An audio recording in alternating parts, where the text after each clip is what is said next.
After 1 week of working my program, I've already begun to learn several things.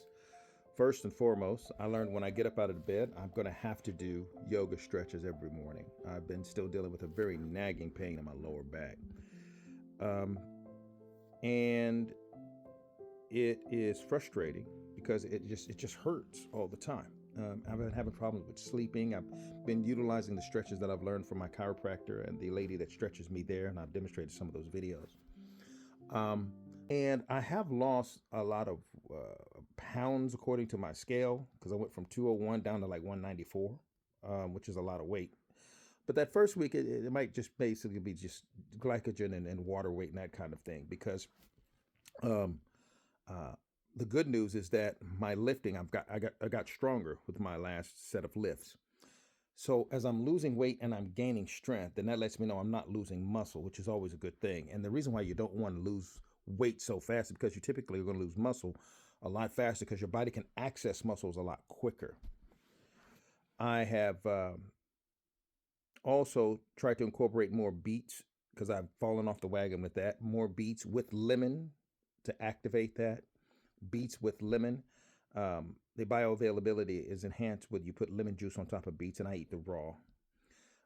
And I'm trying to make sure that I stay on a whole food diet more than anything else, just whole foods. The only thing I'm possibly fudging on would be the fact that I make seitan, which is a Vita-wheat gluten mixture that creates a wonderful compound for protein. But if you're gluten sensitive, you can't use that. However, the other part obviously is that I've had to begin to count my macros. Not something I have resisted for the longest, but you have to count your macros, because you have to account for everything. The weight in grams of food that you eat on a daily basis, what you eat, and your calorie and your caloric intake. My caloric intake was probably a lot heavier than I thought it was, but now I'm dropping down to 2,600 calories a day. 2,600 calories a day, right at 26, almost 2,700, where I've probably been carrying about 3,000 to 3,200, somewhere around that, just eating a lot. But just dropping the caloric intake is a big deal. And then I've also been walking a lot more. So I've been averaging at least 10,000 steps a day. What am I going to do this week? I'm going to continue with my my yoga, because it's essential at this point. And gaining muscle without flexibility is a painful way to exist and be stiff, and you still feel like an old person. I've said that before, and I have to remind myself over and over again, I can't stop. I'm going to incorporate some static holds, which includes, hanging from the barbell, doing extended planks, horse stance, wall squat, upward facing dog for a period of time for holding, and continue to keep a close eye on my macros and my calories.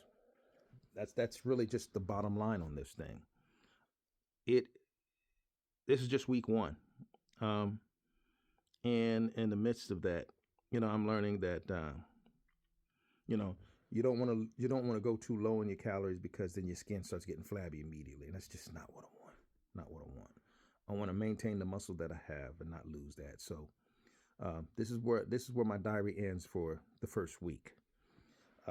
You're not likely to see big changes, immediately, but hopefully by the end of the summer, I'll be able to see changes here as well as here, as I continue to work on getting my package together for the November show. So continue to join me, ask questions. I'll try to share with you the supplements I'm using and all that kind of stuff. Try not to put everything in one dump or one video. We'll try to string it along throughout the process. Get tested, stay ready, live like it matters. I'm the prostate cancer guy.